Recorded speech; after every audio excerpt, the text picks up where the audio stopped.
Sometimes the loneliest people find each other in the strangest places.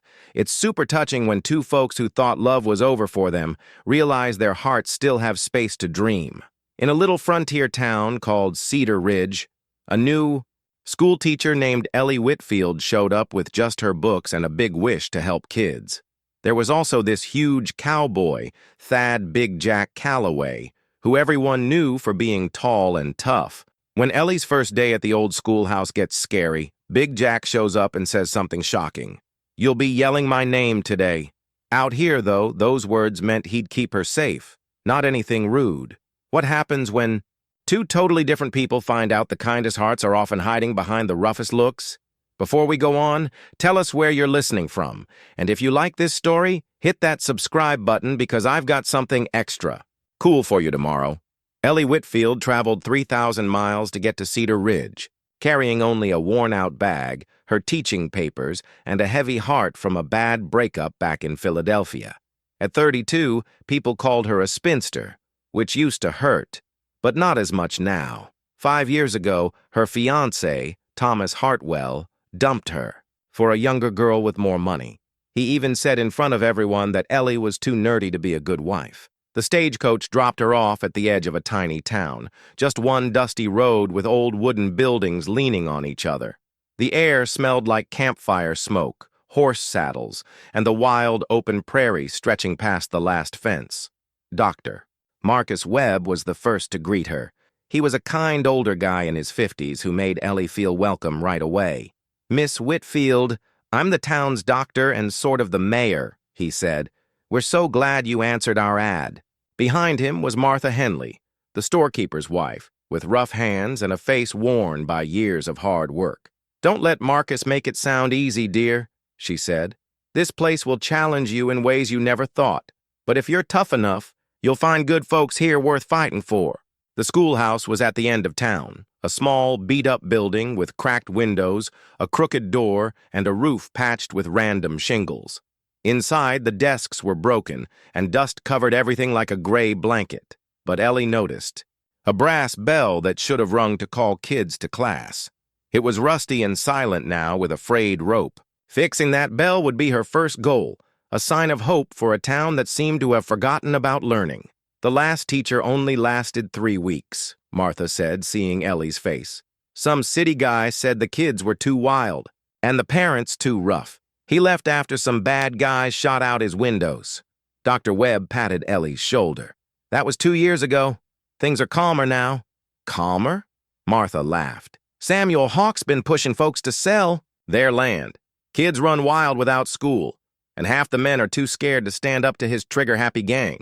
The only reason we're okay is Big Jack." When they said his name, the mood changed. Dr. Webb looked thoughtful, and Martha's mouth tightened. "That's Thaddeus Calloway," Dr. Webb explained. "Folks call him Big Jack. He's like the town's guardian. He's 6'8", tall, with shoulders like a barn door.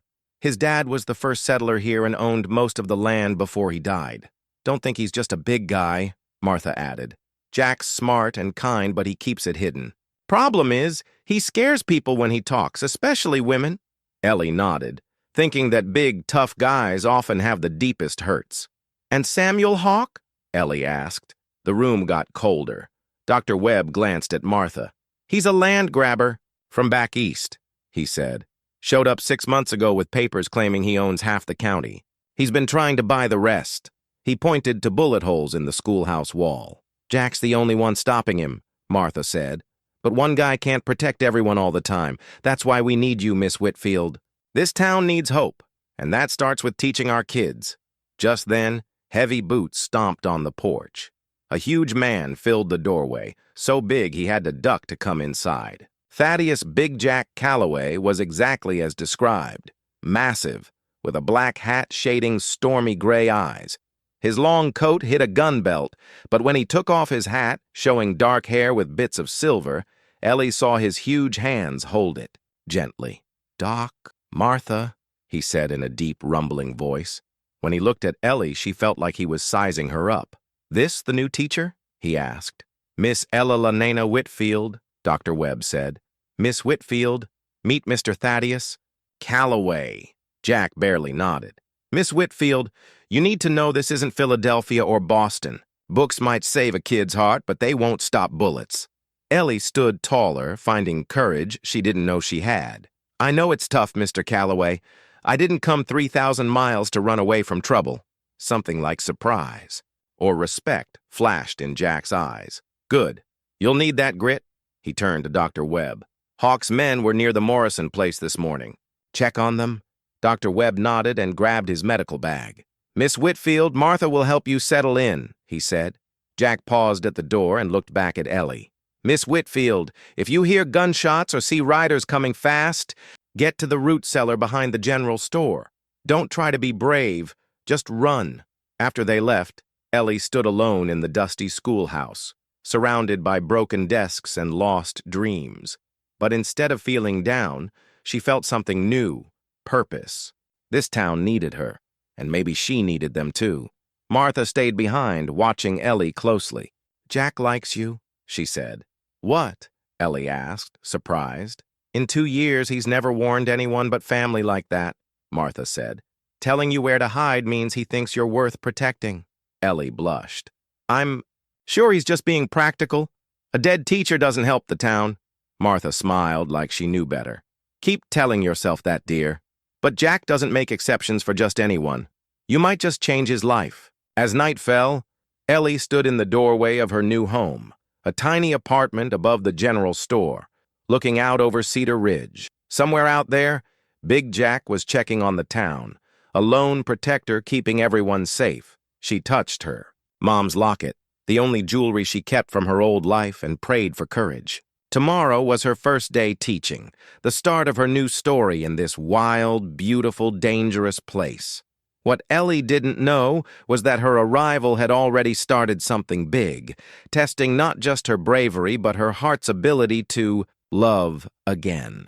In a town where being tough was everything and kindness was seen as weak, she was about to learn that the most unexpected people can have the deepest love. Ellie's first morning as Cedar Ridge's school teacher was bright and crisp.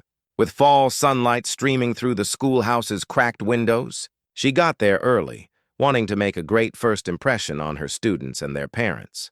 She tidied the broken desks as best she could, swept away piles of dust, and even made a new rope for the old brass bell. By 8 7 kids showed up, ages 6 to 14, looking curious but unsure.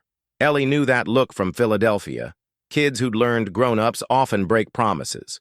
Good morning, class, Ellie said, her voice steady despite her nerves. I'm Miss Whitfield, and I'm so happy to meet you all. 10-year-old Sarah Morrison raised her hand shyly. Miss, are you gonna run away like the last teacher? Ellie knelt to Sarah's level, seeing the worry in her eyes. Sarah, I came 3,000 miles to be here with you. I'm not leaving just because things get tough. For the next 2 hours, Ellie tested what the kids knew while starting lessons on reading and math. She was amazed at how eager they were to learn, even with their rough ways and little schooling. Tommy Fletcher, a young boy, could hardly write his name, but was super smart with numbers. Mary Beth Cooper loved reading, but needed help with how to say words. Just after 10, a loud noise changed everything. Horses galloping fast toward the schoolhouse. Through the window, Ellie saw 4 riders coming, their faces serious under their hats. Kids, stay away from the windows, she said calmly, even though she was scared. She recognized the leader from Martha's description, Samuel Hawk, a skinny man with cold eyes and a neat beard that didn't hide his mean look. The riders stopped outside, kicking up dust like a mini tornado. Hawk got off his horse smoothly, his spurs jingling as he walked to the door. His 3 buddies stayed on their horses, hands near their guns. Miss Whitfield, I guess? Hawk said, stepping inside without asking. His fancy voice made him scarier than a regular bully. I'm Samuel Hawk, and I've got business around here. Ellie stood between Hawk and her students, feeling how small and helpless they all were. Mr. Hawk, this is a school with kids. Whatever you want can wait until after class. Hawk's smile was thin and mean. My business is about this schoolhouse, Miss Whitfield. I own this land legally. He pulled out a folded paper from his coat saying it was all official. That's not possible, Ellie said, but she wasn't sure. Dr. Webb told me. Dr. Webb's nice but not a lawyer. Hawk cut her off. The last owner died, without kids, so this land was free to buy. His eyes scanned the kids huddled behind Ellie. I'm fair, though. I'll pay to move the school. Ellie's hands balled into fists. And if we say no? Hawk's face didn't change, but his eyes got colder. The frontier's dangerous, Miss Whitfield. Fires start. People get lost. Kids wander too far. Little Sarah started crying softly, and that made Ellie super protective. You're threatening kids, Mr. Hawk. That makes you a bully and a coward? The room got super tense. Hawk stepped closer, so close Ellie could smell tobacco on his breath and see the meanness in his eyes. Careful, teacher, he said. The last ones who stood up to me didn't last long. The last ones what? A deep voice boomed from the doorway. Everyone turned to see Big Jack Calloway standing there, huge and still, like a statue. He looked ready to fight, like a fire waiting to explode. Hawk's men reached for their guns, but Jack's voice stopped them.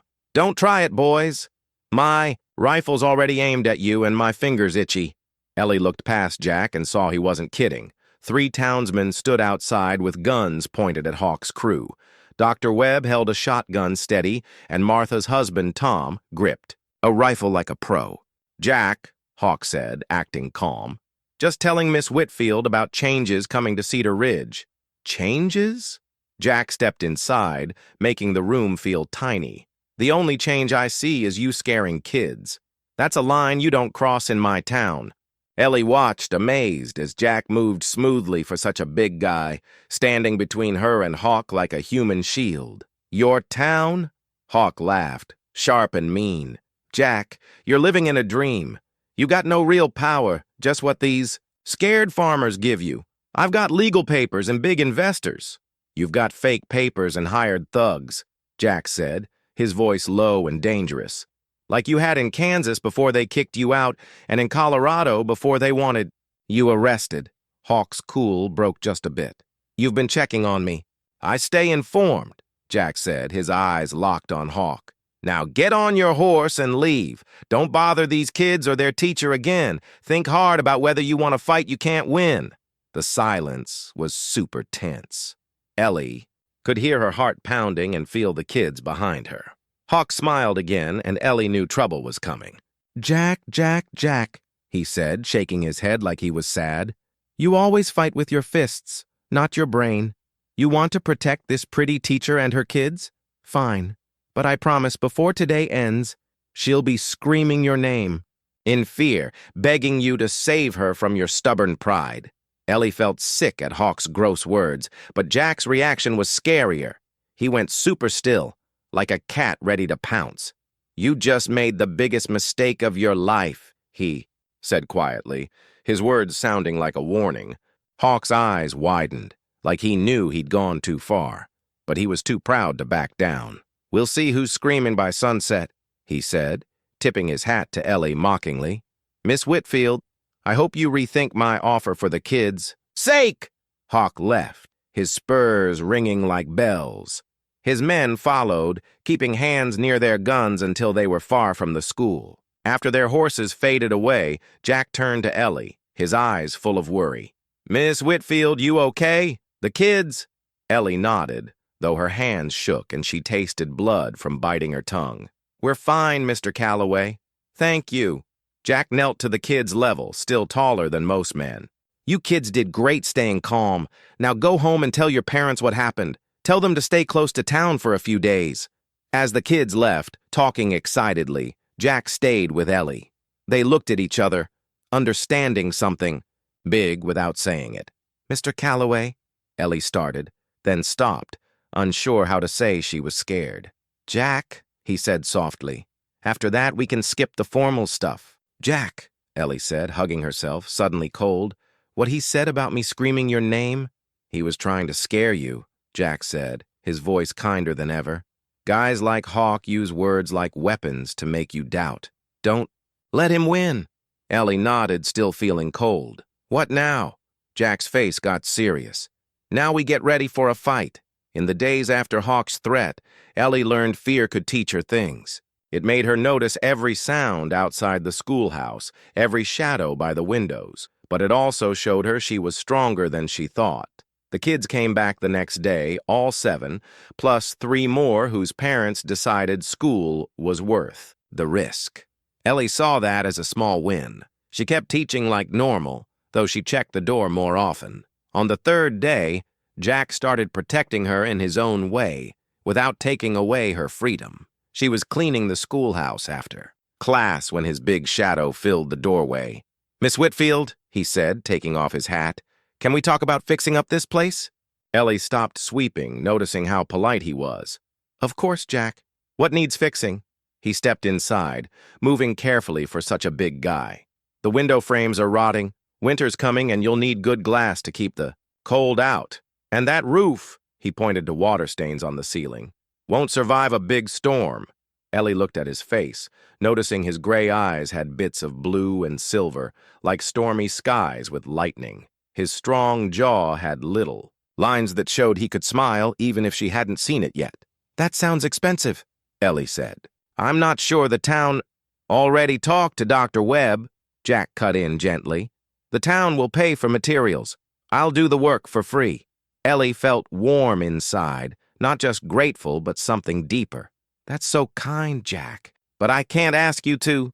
"You're not asking. I'm offering," he said firmly, but nicely. "Ellie, the kids deserve a good place to learn, and you shouldn't freeze teaching them." Him saying her name made her feel warm all over. Back in Philadelphia, that would have been a big deal, but out here, kindness mattered more than rules. "Okay," she said, "but I want to help. I don't know much about building, but I can hold boards or carry stuff." Jack looked surprised, then maybe impressed. "Most ladies wouldn't want to get dirty." "I'm not most ladies," Ellie said, then blushed, worried it sounded weird. Jack didn't seem to mind. He nodded. "Tomorrow morning, early before the kids come, I'll be here," Ellie promised. Jack paused at the door. "Ellie, about Hawk's visit, I won't let him hurt you or the kids, whatever it takes." His serious voice made her heart race. She'd known protective guys before, like her, Dad or her ex, Thomas, but their protection felt like a cage. Jack's felt like a team effort. "I believe you," she said softly. The next morning, Ellie got to the schoolhouse as the sky turned pink. Jack was already there with tools and wood laid out. He'd taken off his coat, showing strong arms with old scars from a tough life. "Morning," he said, tipping his hat. "Started early. Cooler now, easier to work." Ellie wore her oldest skirt and a simple blouse, her hair tied back tightly. "Not a problem. Where do I start?" For 3 hours, they worked quietly together, only talking when Jack gave simple instructions. Ellie was amazed at how carefully his big hands cut wood and how happy he looked when pieces fit perfectly. "Did your dad teach you this?" she asked during a water break. Jack's face went far away. "Yeah, among other things. Pa said a man should know how to build and fix stuff. You never know when you're the only one around." "What was he like?" Ellie asked. Jack was quiet so long she thought she'd asked too much. Then he pulled out a silver pocket watch, worn smooth from years of use. He opened it, showing a tiny picture of a kind-looking woman with dark hair. "This was Pa's," he said. "My mom. Pa carried it every day for 30 years, even after she died giving birth to me." "Oh, Jack, I'm so sorry," Ellie said, her throat tight. "Pa never blamed me," Jack said softly. "He said Ma would have loved me enough for both of them." So that was his job now. He was good, kind when he could be, tough when he had to be. This valley was his dream. Families settling, kids growing up safe, a real community. "And now you're keeping his dream alive," Ellie said. Jack's smile was sad but proud. "Trying to. Sometimes I think I'm too rough, too used to fighting. Pa could talk anyone into sense. Me? I scare people first. Ask questions later." Ellie looked at him, seeing the hurt under his strength. "I think you're too hard on yourself. When Hawk came, you could have just beat him up, but you used your reputation to protect us without fighting." "This time," Jack said darkly. "Hawk won't back off again. Next time it'll get bloody." They went back to work, but Ellie kept sneaking glances at Jack, seeing him differently. The pocket watch showed a side of him few people saw, A type of son who loved his parents and carried their dreams, even if it meant standing alone against guys like Hawk. By the time the kids arrived, they'd fixed 2 window frames and started a third. Jack packed his tools carefully. "Same time tomorrow?" he asked. "I'll be here," Ellie promised. As Jack left, Tommy Fletcher ran up, all excited. "Mr. Jack, are you going to be our teacher too?" Jack knelt down. "No, son. Miss Whitfield's your teacher. I'm just fixing the school so you can learn better." "But you could teach us stuff," Tommy said, "like how to build things." Jack's face lit up with surprise and maybe a bit of hope. "Maybe I could show you kids how to make a birdhouse sometime if Miss Whitfield's okay with it." "That's a great idea," Ellie said, meaning it. She loved imagining Jack's big hands helping kids, teaching them to make something. Cool. As the day went on, Ellie kept thinking about their morning talk. She liked Jack's strength and how he protected everyone, but also his kindness, how he honored his parents, and the loneliness she felt in his mission to keep their dream alive alone. For the first time since coming to Cedar Ridge, she wondered what it'd be like to share that dream, to stand beside a guy who saw her as an equal, not a thing to own. The thought was exciting and scary. Opening parts of her heart, she thought, were closed after Thomas's betrayal. That night, in her little apartment, Ellie saw herself in a cracked mirror. Her hair was messy from work, her face red from sun and wind, but her eyes were bright with something she hadn't felt in ages: purpose, hope, and maybe the start of love. A week into fixing the schoolhouse, Ellie loved those early mornings with Jack almost as much as teaching. Working with him, watching him turn broken stuff into something strong, felt so good. One chilly morning, when their breath made little clouds, Ellie felt brave enough to share her own story. They were fixing the last window frame when Jack asked about her life back east. "Philadelphia," Ellie said, sanding wood. "I taught at a fancy school for girls." She paused, then added, "Thomas Hartwell was the headmaster's son." Jack kept working, but listened closely. "Was?" he asked. Ellie felt the old hurt, but it didn't sting as much here with Jack nearby. "We were engaged for 2 years. I thought we wanted the same things." "What happened?" Jack asked. Not judging, just curious. That made it easier to talk. "His dad got a big donation from a rich family," Ellie said. "They had an 18-year-old daughter, Margaret, who was perfect for a headmaster's wife. I was 30 and too bookish for fancy society." Jack's jaw got tight. "He broke it off?" Ellie pulled out her mom's locket, opening it to show a picture of a woman with her eyes but softer beauty. "This was my mom's. She died when I was 16 and Dad died 3 years later. They had a real love story, childhood sweethearts who built a life together. I thought I had that with Thomas, but I learned love can change if money or status comes up." Jack put down his tools and faced her. "His loss," he said simply. "Any guy dumb enough to let you go doesn't deserve you." His honesty made Ellie's eyes water. "You don't know me that well," she said. "Don't I?"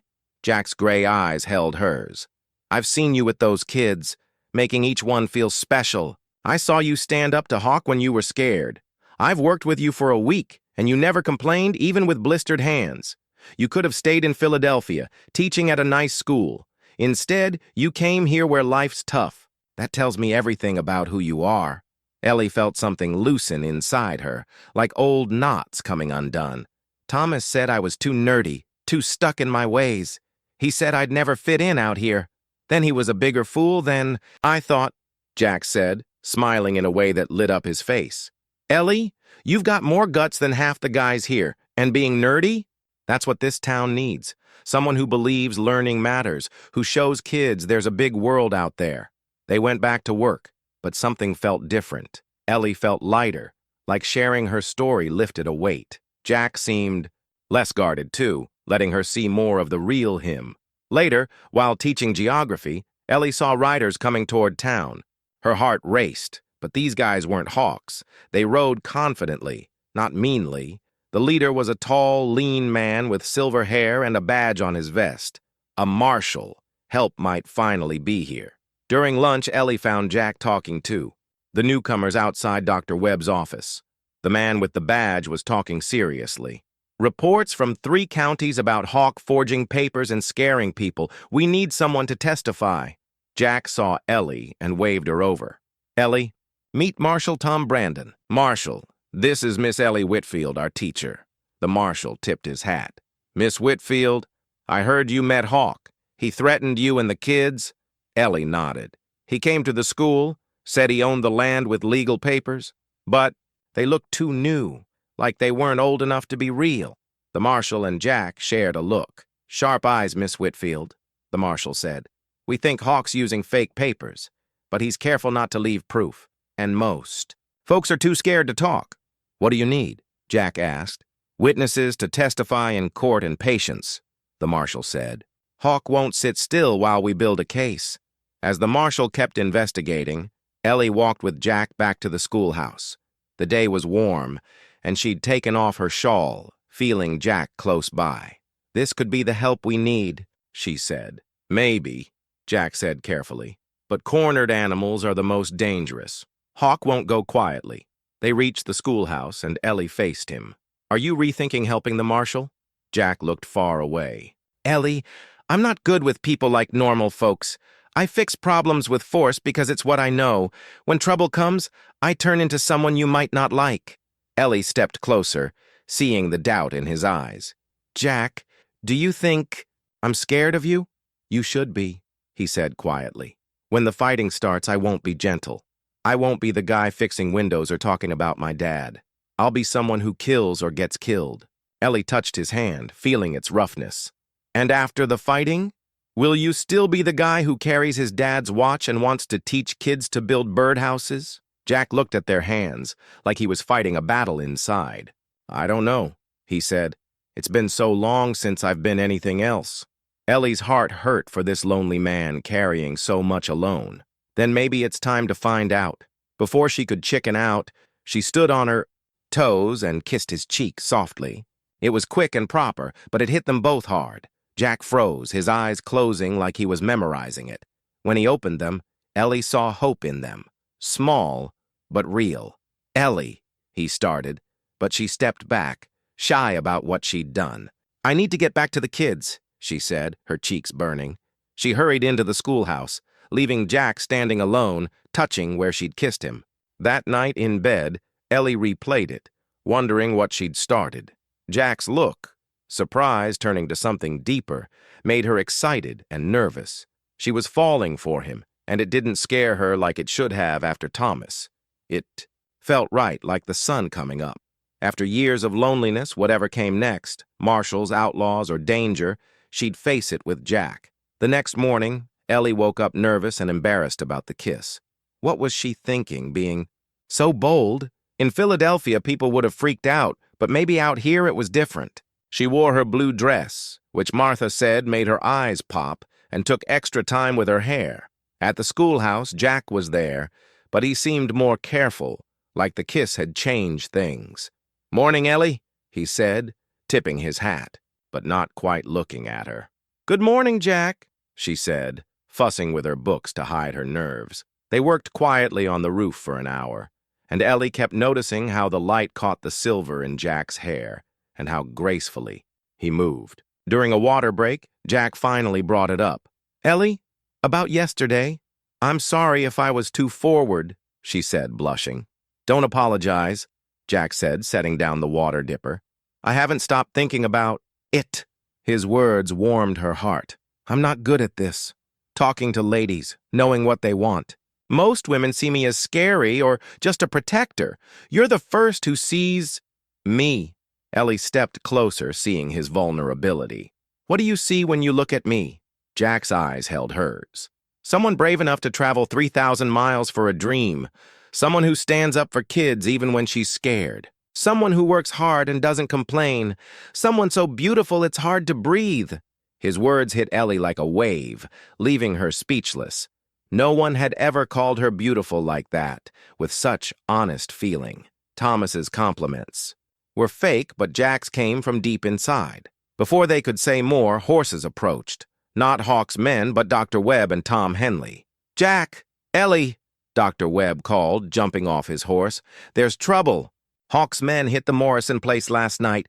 burned their barn, scattered their cattle, left a warning for anyone helping the law. Ellie's heart sank. That was Sarah's family. Are they okay? They're shaken but not hurt, Dr. Webb said. But Jack, this changes things. The marshal's still a day away, and Hawk's moving faster than we thought. Jack's face turned hard, like the fighter Ellie had heard about. How many men does Hawk have?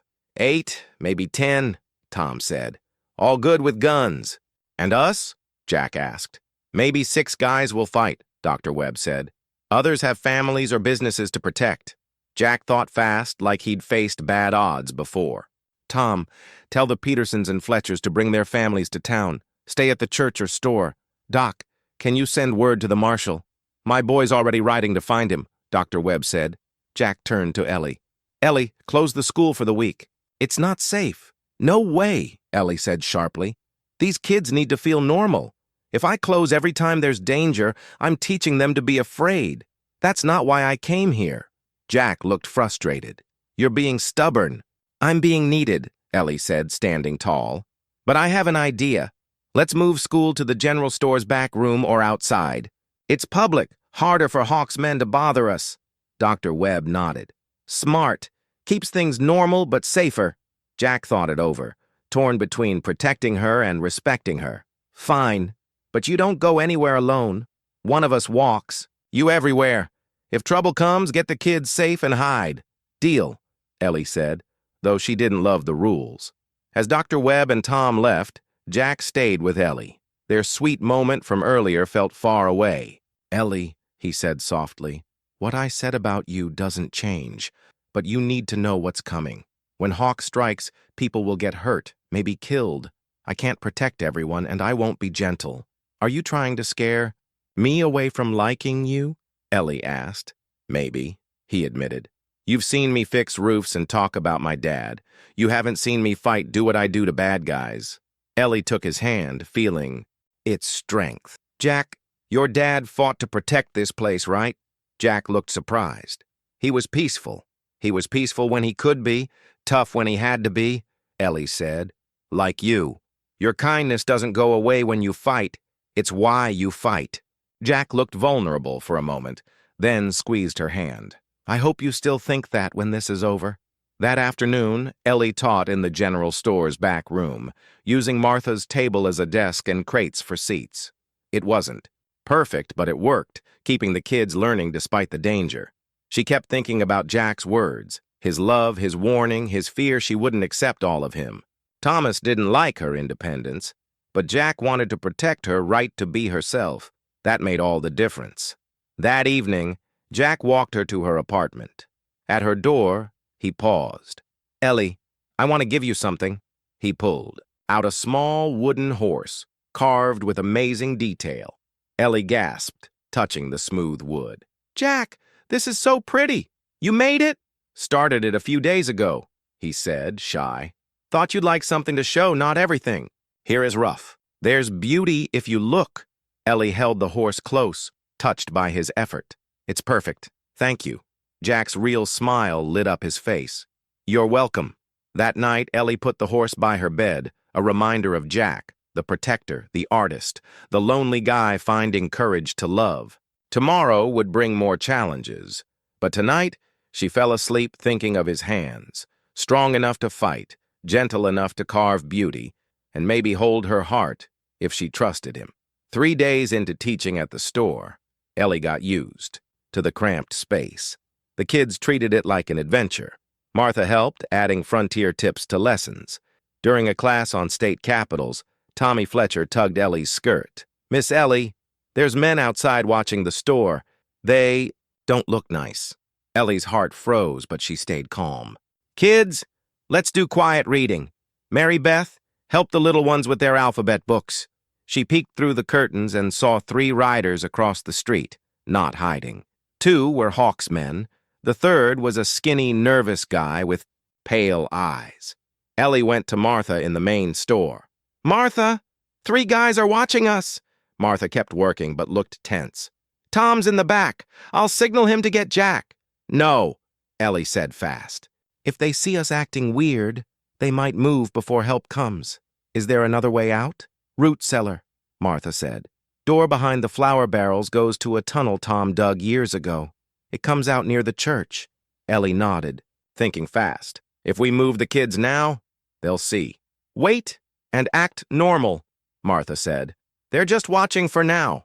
The next 20 minutes were torture. Ellie kept teaching, but she was super alert. The kids felt her tension and got quiet. Mary Beth whispered, Miss Ellie, one of the men's gone. Ellie's heart raced. If they were splitting up, trouble was close. She made a tough call. Kids, we're playing a quiet game. Line up behind me like little mice. We're going to the church to hear stories from Reverend Matthews. The older kids got it, looking scared but determined, and helped the younger ones. Martha appeared with a shotgun. The tunnel, Ellie, now! They were halfway to the cellar when the front door burst open. The nervous man stood there, pistol shaking in his hand. Nobody move, he said, voice cracking. We just want the teacher. Ellie stepped forward, shielding the kids. I'm Ellie Whitfield. What do you want? His eyes darted around. You're coming with us. Mr. Hawk wants to talk about you helping the law. Sarah grabbed Ellie's skirt, whispering, Miss Ellie, no! Ellie gently freed herself, her heart breaking. It's okay, Sarah.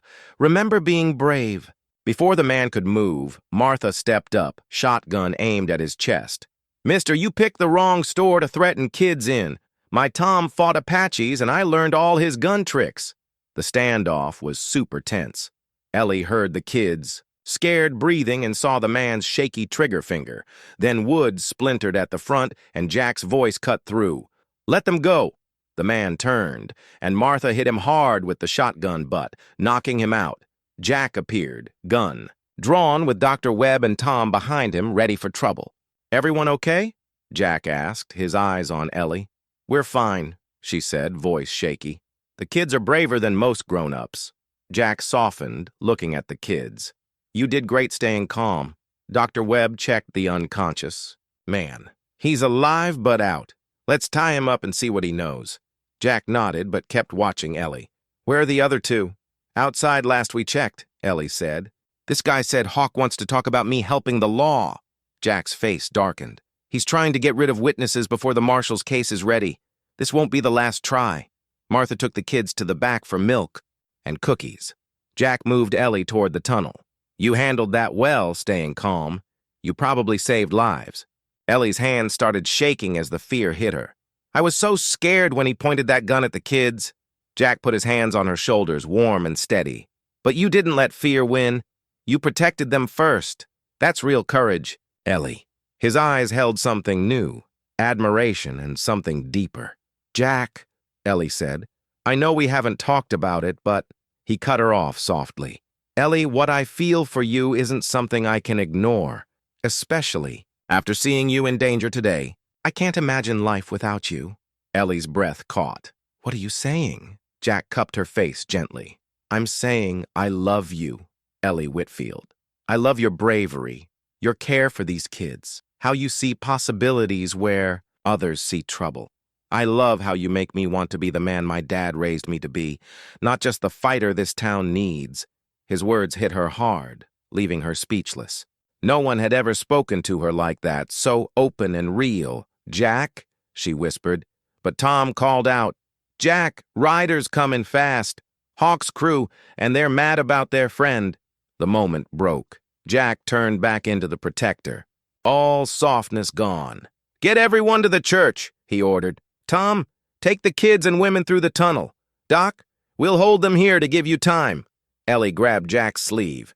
Jack, what you said... He looked back, his eyes full of love and certainty. Ellie, if I don't come back, don't you dare, Ellie said fiercely. You tell me you love me, then talk about not coming back? We haven't had our chance, Jack, and I won't let Hawk take it. Jack's smile was quick but bright. Yes, ma'am. I'll remember that. As Ellie helped the kids to the tunnel, she held on to Jack's words and her own unspoken love. She loved his strength, his kindness, his honor, and how he protected those who couldn't protect themselves. Love out here wasn't just sweet words. It was standing together against trouble, finding someone worth fighting beside. Gunshots. from the store made her heart tighten with fear and determination. Jack had said he loved her, and she wasn't going to let him face this alone. For the first time, Ellie was really mad. Not just at Hawk for threatening her kids, but at the idea that anyone would try to ruin the happiness she and Jack had found. An angry teacher, she was learning, could be pretty fierce. The gunfight at the store lasted less than 10 minutes, but it changed everything. Ellie came out of the tunnel behind the church to find Jack standing over 2 hurt men, while Dr. Webb patched them up. The third guy had run off, probably telling Hawk his plan failed. "Is everyone okay?" Ellie asked, checking Jack for wounds. "We're fine," Jack said, though he held his left arm carefully. "Just scrapes. More importantly, our prisoner's awake and talking." The nervous gunman was tied to a chair in Dr. Webb's office, looking scared. Ellie heard him through the window, sounding desperate. "Hawk told us he legally owned everything. Said we were just taking what's his." "And the forged papers?" Marshal Brandon asked calmly. "I don't know about fakes," the guy said. "Hawk showed us papers, said they were real." Ellie moved closer, Jack beside her. The guy was younger than she thought, maybe 19, and way over his head. "Hawk's got a strongbox in his camp," he said. "Keeps his papers there and—" He stopped, scared to say more. "And what?" the marshal pressed. "Money. Lots of it. More than just land deals. Gold, silver, banknotes, old Spanish coins, and jewelry. Fancy stuff for rich people." Jack went still next to Ellie, his face showing pain and recognition. "Jack, what is it?" she asked quietly. Instead of answering, Jack walked into the office. Ellie followed as he spoke to the prisoner. "Describe the jewelry." The guy looked confused, but said, "A woman's necklace with a green stone in gold, and a man's ring with a family crest." "What did the crest look like?" Jack asked. "A bird, maybe an eagle, with letters under it." Jack turned to the marshal. "I need to show you something. Ellie, come with us." They went to Jack's cabin, a simple but sturdy place Ellie had never seen inside. Jack opened a wooden trunk and pulled out a leather folder. "This was my dad's," he said, showing papers and an old photo of a man holding the same pocket watch Jack carried. But it was a land deed that made Ellie gasp, an official paper saying Theodore Calloway owned huge chunks of Cedar Ridge, signed with an eagle crest. "Jack," the marshal said slowly, "this deed's 15 years older than Hawk's claims." "My dad was the first settler here," Jack said. "He filed legal claims, paid for surveys, built the first buildings. When he died, this should have been mine." Ellie looked closer. "Jack, this says you own the school, the store, even the church, half of Cedar Ridge." "Hawk's been claiming it all with fake papers," the marshal said, grimly.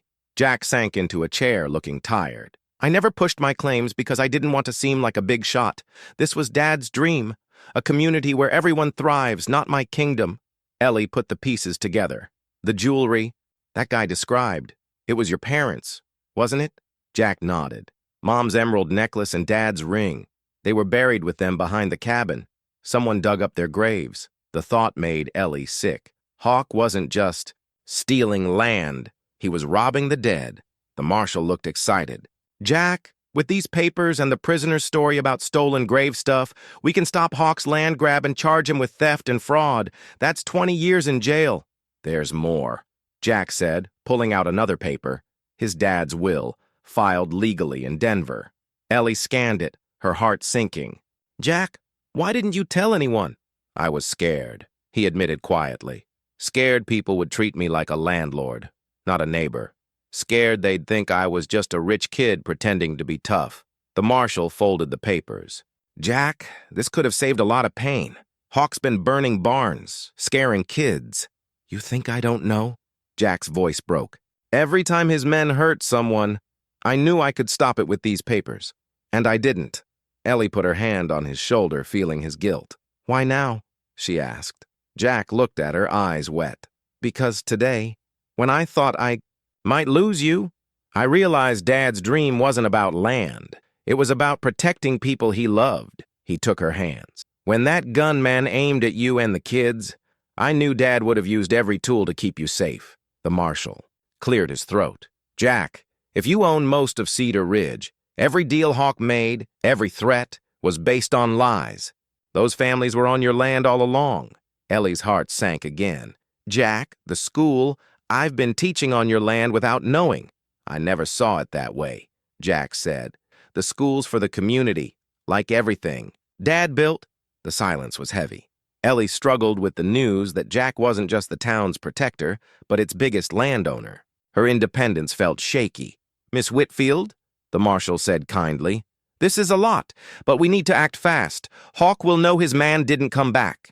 Ellie nodded, focusing on what mattered. What do we do? Jack, come with me to the Capitol to file these papers, the marshal said. Ellie, testify about Hawk's threats. Jack shook his head. I won't leave Ellie and the town with Hawk still out there. Then we do it here, the marshal said. Jack, as the landowner, you can order Hawk off your property. I'll deputize townsfolk to help. He'll fight, Jack said. Guys like Hawk don't give up easy. Ellie felt a chill. This isn't over. It's about to get worse. Jack's eyes met hers, showing the same worry. The papers gave them the law, but Hawk would fight dirtier now. Ellie, Jack said softly, knowing what you know now, do you still want to stay? Once we challenge Hawk, there's no going back. Ellie looked at Jack's cabin, his dad's papers, and the man who trusted her with his secrets. She thought of the kids, the community, and the love growing between them. Jack Calloway, she said firmly, I didn't come 3,000 miles to run away. Besides, someone's got to make sure you don't face this alone. Jack's smile was bright and sad. Then God help us, because Hawk's about to learn what happens when he messes with what I love. The next morning, everything changed. Hawk's men reached him overnight, and by dawn, riders surrounded Cedar Ridge, not attacking, but watching. The town was trapped. Ellie stood with Jack on the church steps as Marshal Brandon organized defenses. He deputized 8 men, including Dr. Webb and Tom, while women and kids hid in the church basement. 12 men, well armed, the marshal reported. They've cut off all roads out of town. Jack looked through binoculars. Hawks. Not talking, he's going for blood. Wants to wipe out witnesses and papers to take the valley. Ellie shivered. What about your papers? Won't the Capitol... Hawk doesn't care about courts when he's cornered, Jack said. He knows those papers prove he's guilty. He'll kill to keep them from a judge. The marshal nodded. We're fighting for our lives now. Jack's face turned hard, but with new determination. Marshal, before the shooting starts, I want to try something. Hawk's built everything on lies. Let's call him out. What's your plan? The marshal asked. Jack's smile was tough. I'm going to walk out and give him an eviction notice as the landowner. When he says no, everyone will see he's just a thief. The marshal shook his head. That's suicide, Jack. Maybe, Jack said.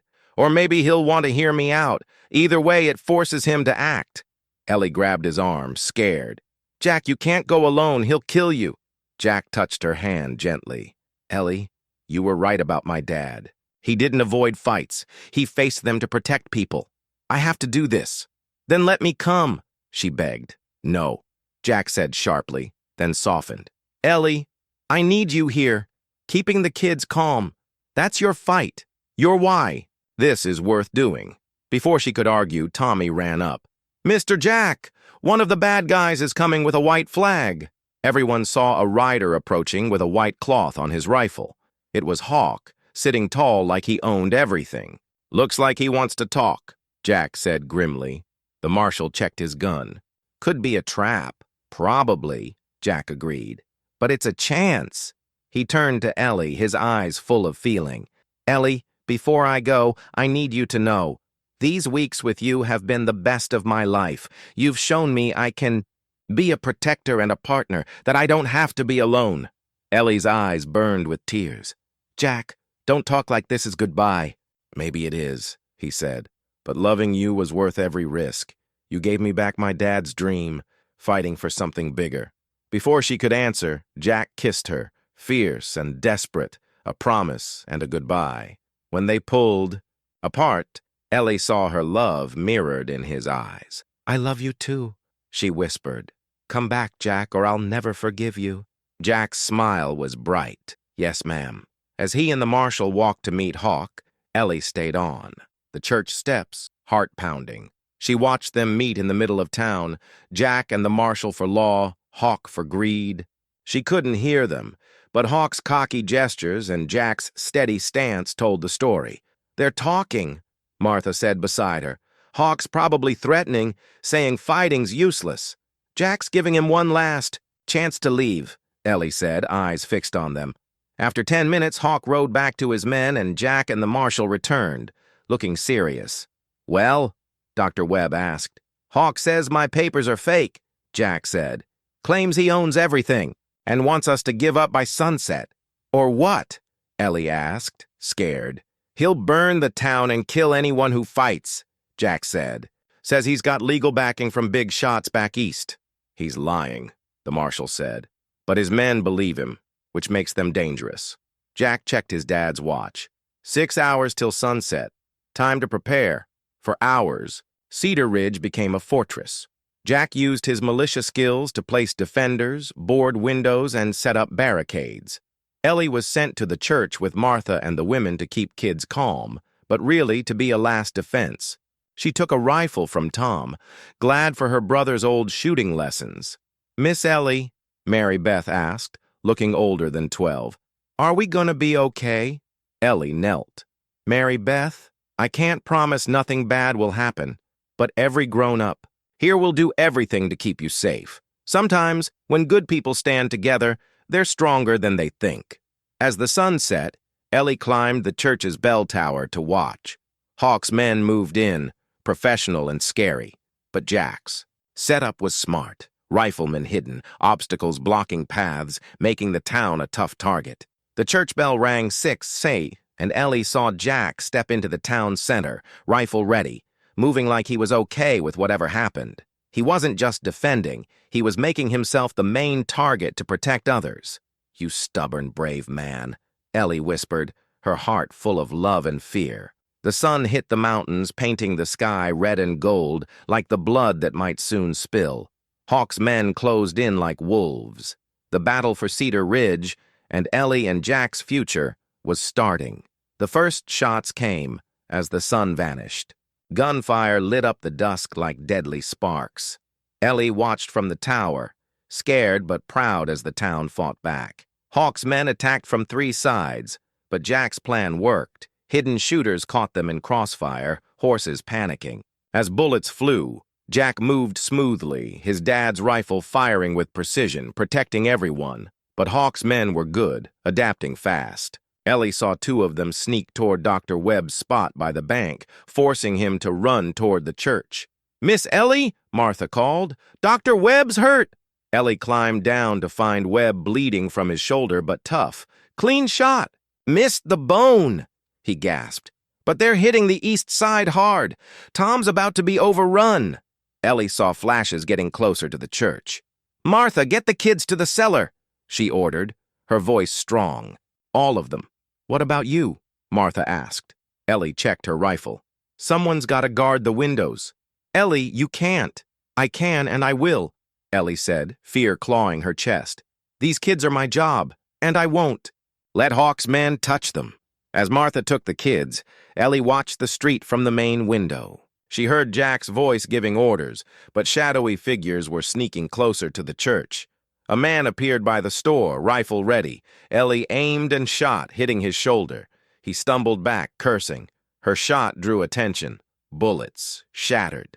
The window beside her, glass flying. Ellie ducked, heart racing, realizing how open she was.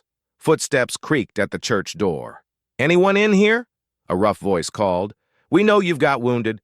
Come out peaceful and no one gets hurt." Ellie stayed quiet, not wanting to give herself away. The man moved deeper inside, cautious. "Lady, we won't hurt you," he said. "We just want Calloway's papers. Give them up, and we'll leave." Ellie saw him, a bearded guy with cold eyes holding his rifle like a pro, getting closer to her hiding spot. In a heartbeat, she decided. Standing from behind a pew, she aimed at his chest. "The only thing you're getting is a chance to leave," she said, voice steady despite her fear. His eyes widened, then narrowed. "Well, the pretty teacher wants to play tough. Put that rifle down before you get hurt." "No way," Ellie said, remembering her brother's shooting lessons. "You've got 10 seconds to leave, or I'll show you how a Philadelphia lady shoots." The standoff was tight. She heard the battle outside, smelled gunpowder, but everything focused on this moment. The man shifted, and Ellie saw he was about to shoot. Her shot hit him first, knocking him back against the wall. Ellie stared, shaking, as she realized she'd killed him to protect the kids. It was heavy, but she felt no regret. Some lines you don't cross. More footsteps came outside, drawn by her shot. She reloaded, ready for more, but then hooves thundered from the north. Through the broken window, Ellie saw 20 riders with badges. Help had arrived. Hawk's men were caught, outnumbered. Some surrendered, others ran. But Hawk was still in the town center, fighting wildly.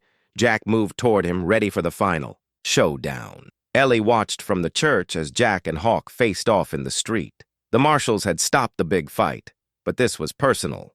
Hawk sat on his horse, bloody but cocky. Jack stood with his dad's rifle, giving Hawk one last chance. "It's over, Hawk," Jack called. "Your men are caught or gone. The marshals have your fake papers. Give up, and you'll live for trial." Hawk laughed bitterly. "Trial for what? For taking what's mine? For bringing order to this wild place? For robbing graves," Jack said coldly. "For stealing from the dead and threatening kids to hide it." Hawk's face twisted with anger, his hand twitching toward his. "Gun, you self-righteous fool," Hawk snarled. "You think your dad's legacy makes you better? I built opportunity here." "You built lies on stolen land," Jack said. "And when people saw through it, you threatened their homes and kids. That's not progress, that's evil." Ellie held her breath as they stared across the dusty street. Marshals circling but letting Jack finish this. "I should have killed you weeks ago," Hawk said. "Maybe," Jack said, "but you thought you were smarter than everyone. You made one mistake that ruined it all." "What mistake?" Hawk asked. Jack glanced at Ellie in the church window. "You threatened the woman I love and the kids she protects. That made this personal." Ellie's heart swelled, tears in her eyes. Hawk sneered. "Your woman? That old school teacher? Jack, you could have any girl, and you pick a nerdy spinster." "Don't," Jack warned, voice low and dangerous. "Why not?" Hawk pushed. "She'll get bored of frontier life and run back east for a rich husband." Ellie wanted to yell that he was wrong, but she stayed quiet, knowing this was Jack's moment to face his doubts. "You're wrong," Jack said. "Ellie's the bravest person I know. She came to teach kids and stayed to build something real. With us." Hawk reached for his gun. "Pretty words, Jack. Let's see if they stop bullets." They drew at the same time, fast as lightning. Hawk shot first, hitting Jack's shoulder. Jack staggered but fired back, his bullet hitting Hawk's chest. Hawk fell from his horse, dead in the dust. Jack dropped to one knee, clutching his wound. Ellie ran from the church, reaching Jack as Dr. Webb checked him. "Clean shot. Missed the bone," Webb said. "He'll be okay." Ellie cried with relief. "You stubborn, brave man, I thought. I lost you." Jack smiled weakly. "Takes more than that to keep me from you. I promised I'd come back." The marshals secured the scene. Hawk was dead, his men caught or gone. "Is it over?" Ellie asked. "It's over," Jack said, holding her hand. "The papers prove everything. Cedar Ridge is safe." Ellie looked. At the town. Martha helping the wounded, Tom comforting kids, neighbors who fought together. They'd won more than a fight. They'd shown what good people can do. "Jack," she said, "about what Hawk said about me leaving." "You don't have to," Jack said. "Yes, I do," Ellie said firmly. "I stayed because this is home, with you, the kids, this community." Jack searched her face, finding only love. "Ellie Whitfield, will you marry me? Help me build Dad's dream. A safe place for kids, where love beats fear." Ellie's smile shone through tears. "Jack Calloway, I thought you'd never ask." As stars appeared, Ellie helped Jack to Dr. Webb's office. Behind them, Cedar Ridge started rebuilding, knowing they'd beaten evil together. The fight was over, but the real work, building a life of love and courage, was just starting. 3 months later, Ellie stood in the new schoolhouse, watching kids write in the spring light. The building was bigger, with good windows and a warm stove. The brass bell rang again, calling kids to learn. Miss Ellie, Tommy Fletcher, now 8, called. Are you gonna be Miss Ellie forever, or Mrs. Jack like people say? Ellie smiled. Tommy, I'll always be your teacher.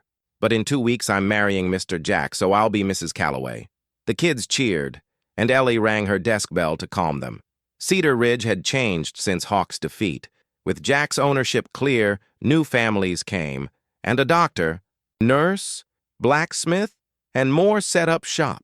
Jack gave land to the church and school, gave deeds to farmers, and sold land fairly to newcomers. Mrs. Calloway, Ellie whispered, liking how it sounded. Not because it changed her, but because it meant teamwork with Jack. His footsteps on the porch made her turn. Jack stood there, hat in hand, his arm still stiff from the wound. Afternoon, class, he said, making the kids smile. Mr. Jack, Mary Beth, now 13 and helping with younger kids, asked, Are you teaching us woodworking like you promised? Jack grinned. That's why I'm here. Miss Ellie, can I borrow the kids for an hour? Ellie nodded, curious. Jack led them to a workshop behind the school with kid-sized tools. Today we're making birdhouses to take home, he said. The next hour was full of sawing, hammering, and Jack's calm voice teaching skills his dad taught him. Ellie watched him guide kids, proud of their work. This was the Jack she loved, not just the fighter, but the gentle teacher. As parents picked up kids, Jack came to Ellie, hiding something. I made something for you, he said, shyly showing a wooden jewelry box carved with wildflowers. Inside was a gold ring with a small emerald. It was my grandma's, Jack said. The emerald's from Mom's necklace Hawk stole. The marshal got it back, and I had it reset. Ellie's eyes teared up. Jack, it's a new start, honoring the past, like us, like this town. Jack knelt in front of everyone. Ellie Whitfield, you're our teacher, defender, and my partner. Will you marry me and build my parents' dream? Ellie looked at the kids, parents, and neighbors, her family now. Yes, Jack Calloway, I'll marry you. The crowd cheered loud enough for the next county to hear. As people went home, Ellie and Jack sat on the schoolhouse steps, watching the sunset. Any regrets? Jack asked. About Philadelphia? Ellie shook her head. My only regret is how long it took to find you. Jack's arm tightened around her. Even when winter comes or trouble hits? Ellie laughed. Especially then. I saw your kind heart from day one, and I can't wait to spend my life with it. 2 weeks later, on a perfect spring morning, Ellie walked down the church aisle in her mom's wedding dress, holding prairie roses.